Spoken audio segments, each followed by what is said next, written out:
Guys finally আজকে Saudi আরবের সবচেয়ে বড় বিল্ডিং কিংডম টাওয়ার বা বুরুজ আল মামলাকা থেকে আমার সবচেয়ে বেশি প্রিয় মানুষটির জন্য একটা গিফট কিনে ফেললাম।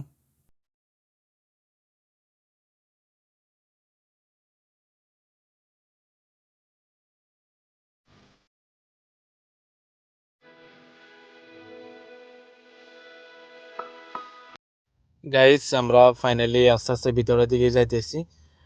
গাইস আপনারা চাইলে সবাই এখানে ভিতরে ঢুকতে পারবেন। এখানে ঢুকতে কোনো পারমিশন কোনো টিকিট কিছুই লাগে না। গাইস অনেকে মনে করে এখানে ভিতরের সামানের দাম অনেক বেশি হয়ে থাকে। আসলে অন্যান্য মার্কেটের তুলনায় এত বেশি ডিফারেন্স নাই।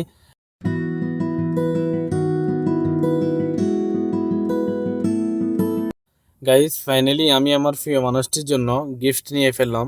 গাইস আমি খুবই সিম্পলের মধ্যে ইউনিক ডিজাইনের একটা চেন নিয়েছি।